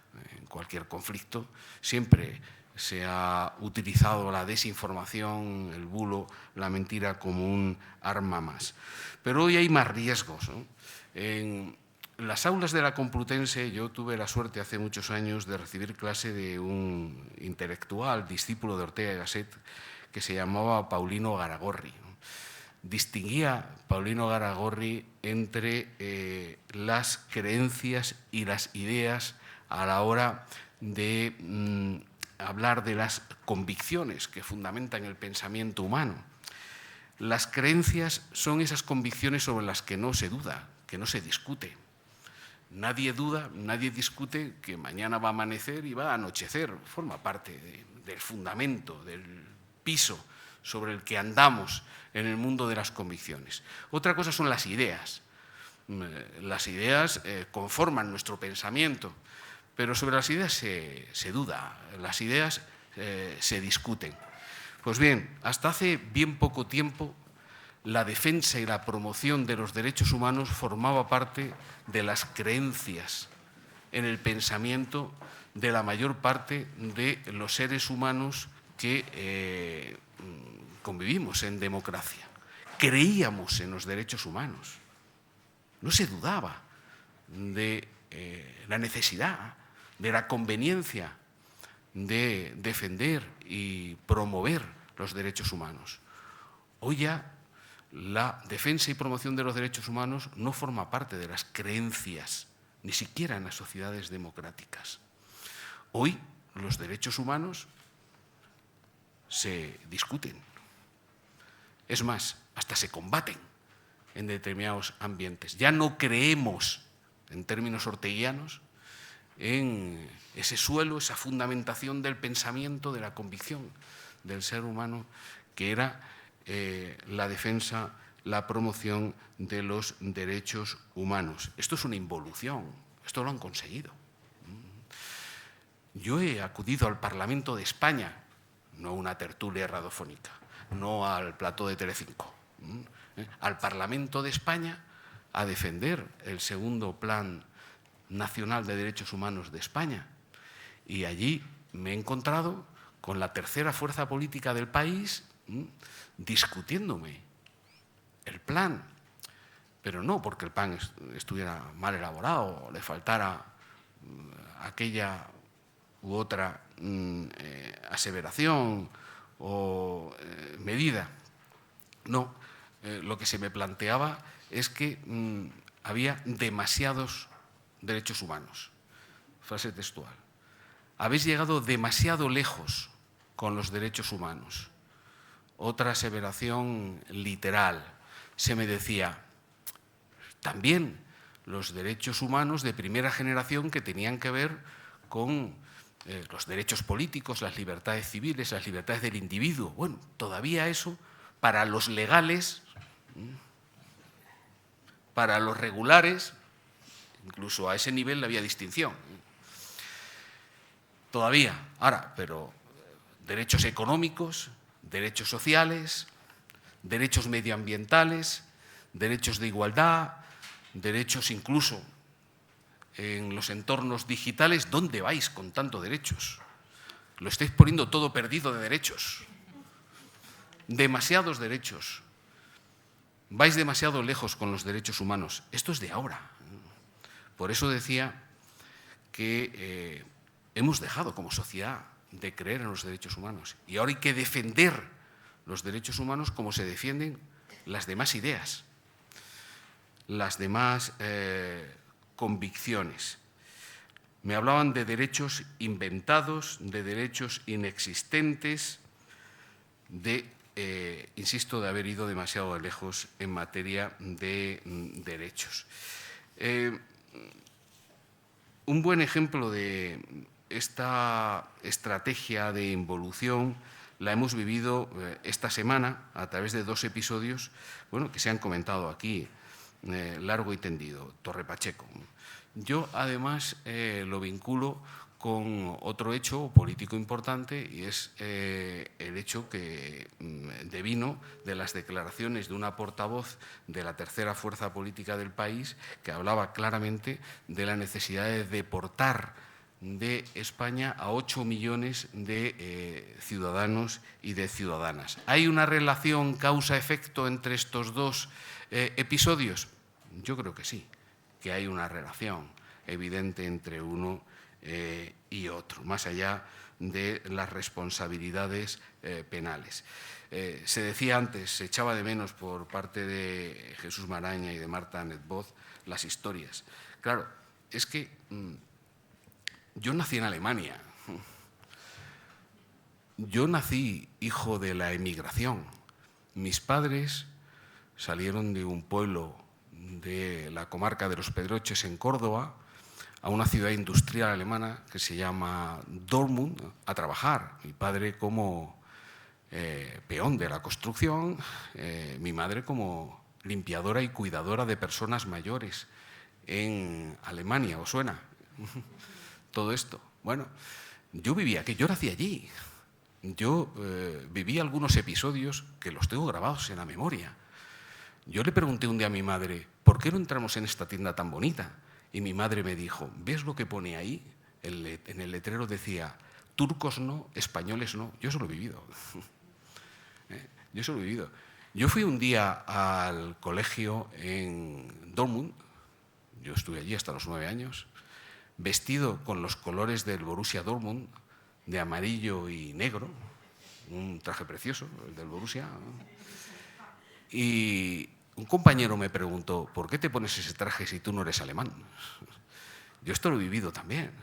Por eso no puedo dejar de pensar en esos 8 millones de hombres y mujeres que se pueden considerar tan españoles como yo, porque si comparten nuestras calles, nuestro calor, nuestros problemas, nuestros sueños, nuestros trabajos, nuestras dificultades, nuestras alegrías, nuestras fiestas, nuestras tertulias de Telecinco, pues independientemente de lo que diga su pasaporte, yo los considero conciudadanos míos y los quieren echar a 8 millones.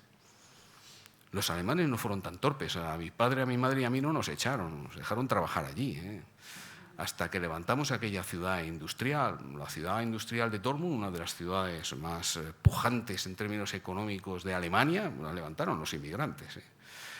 Esos españoles y esos turcos a los que no dejaban entrar en aquella repostería tan magnífica, a la que yo jamás entré, porque ponía turcos no, españoles no.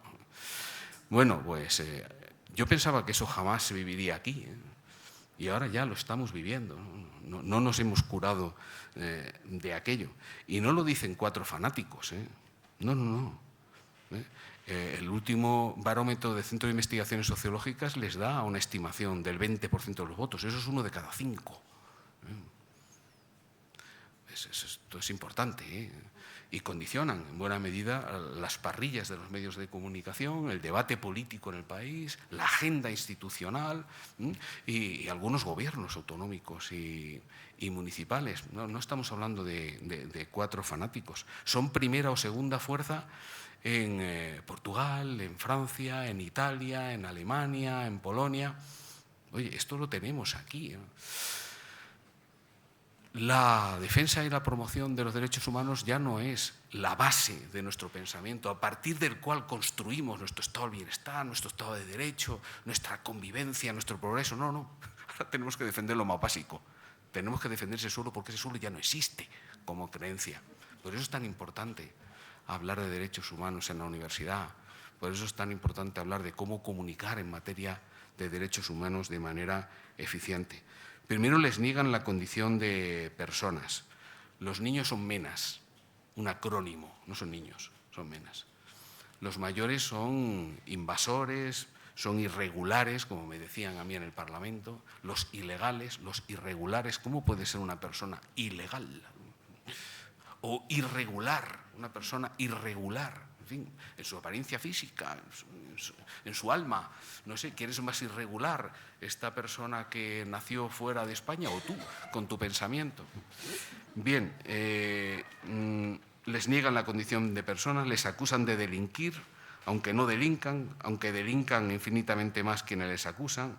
Les señalan como culpables de cada problema que preocupa o que irrita, desde el paro, la precariedad laboral, la carestía de la vivienda, la saturación de los servicios públicos, el aumento de las agresiones sexuales, aunque estén ocupando, como ocupaban mi padre y mi madre, aquellos trabajos que no quieren los autóctonos y que son los más precarios, per se, ¿no? Esencialmente. Aunque la carestía de la vivienda se deba a que algunos gobiernos no quieren aplicar las leyes que pueden ajustar los precios de los alquileres, precisamente con su apoyo, ¿no? Aunque la saturación de los servicios públicos se deba a algunos recortes presupuestarios que ellos mismos promueven, aunque la inmensa mayoría de los violadores sean machistas, autóctonos y hasta con pulsera rojigualda. Esta es la verdad. Les sitúan en sus dianas de odio, a veces con mentiras, les utilizan para obtener votos y obtener poder. Es una constante histórica, y me gustaría llamar la atención sobre esto, ¿no?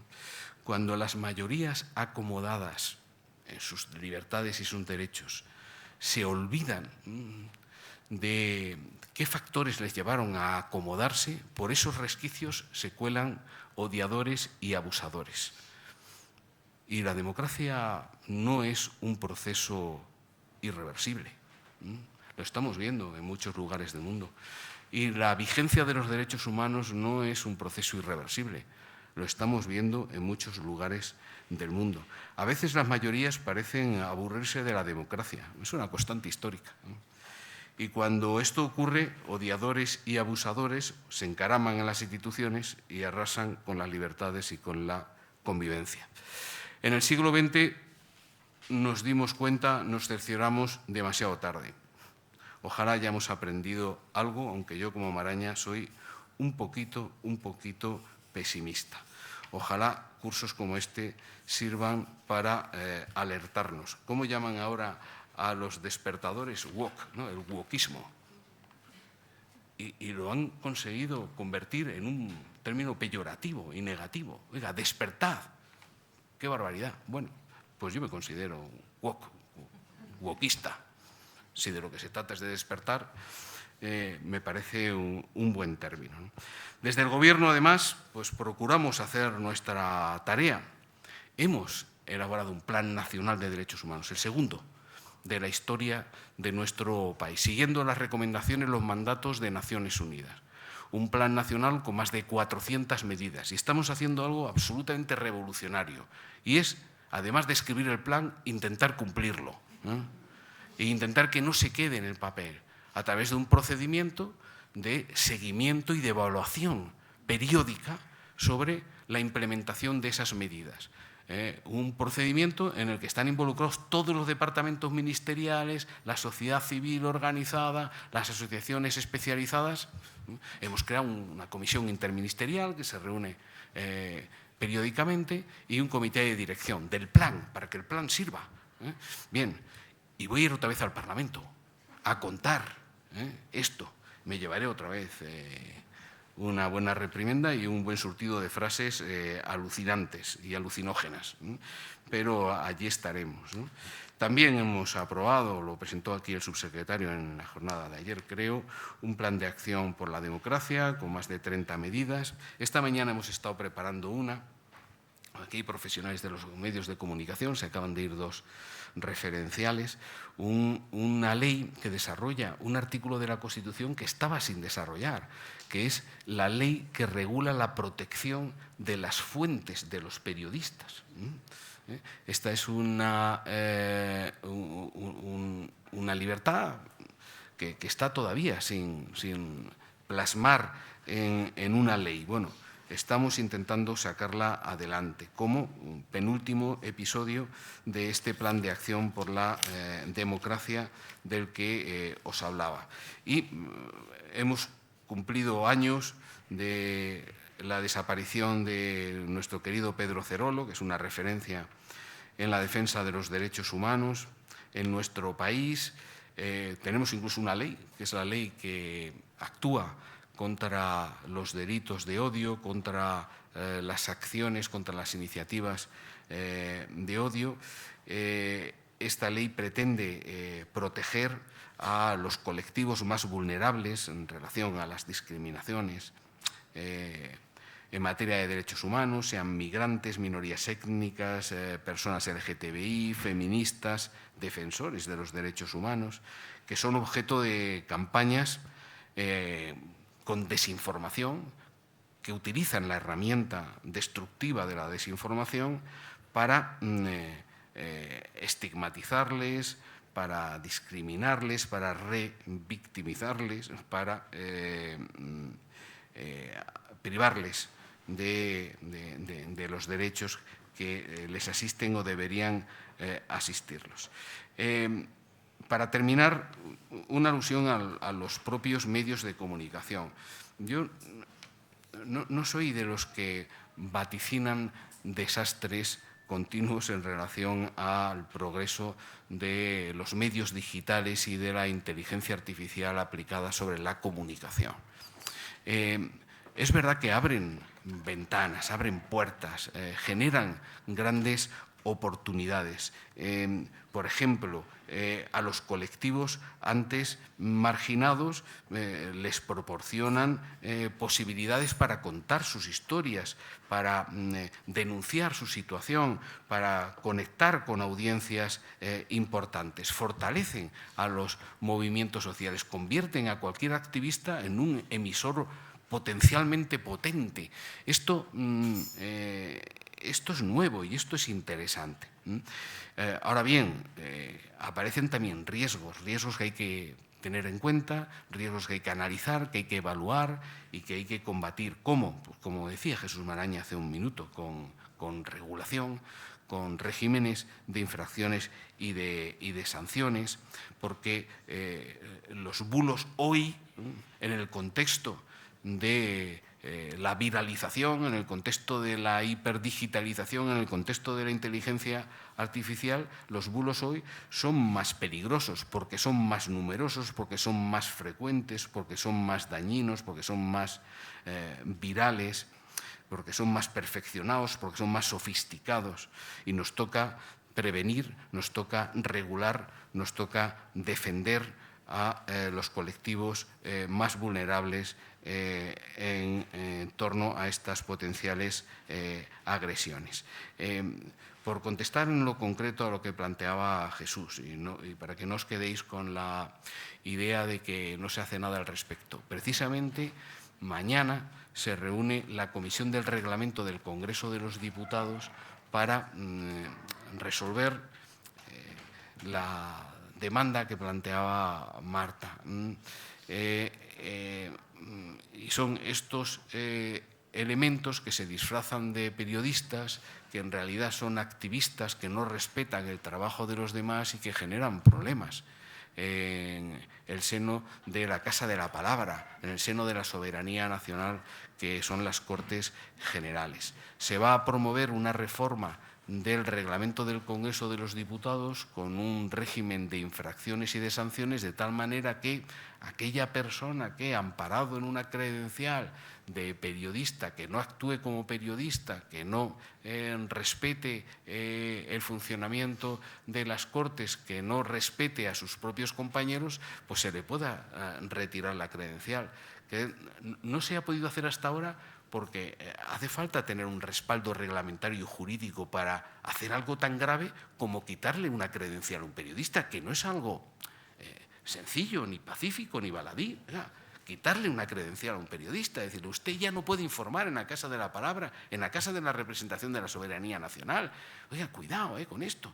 Hace 2 años, un periodista, no voy a decir el nombre, se introdujo, se coló en el despacho de unos diputados del Congreso muy conocidos y hicieron fotos, las publicaron, se les quitó la credencial durante un tiempo limitado, recurrió este periodista al Tribunal Supremo y el Tribunal Supremo le dio la razón, y se había colado en el despacho privado de un diputado haciendo fotos. Seguro que recordáis el episodio.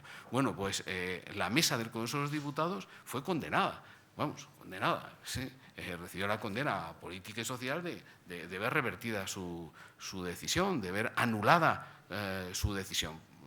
Os pongo este caso para que seáis conscientes de que tampoco se puede actuar en un Estado de Derecho de una manera arbitraria o con riesgo de arbitrariedad. Por eso hemos tenido que hacer esta reforma que se va a aprobar mañana en comisión y el próximo día 22, si todo sale bien, en el Pleno del Congreso de los Diputados, y a partir de ese momento pues tendremos más conflictos, porque habrá que aplicar esa regulación que, insisto, no es sencilla. En fin, nos toca promover que los derechos humanos vuelvan a formar parte de ese suelo de creencias imprescindibles a partir del cual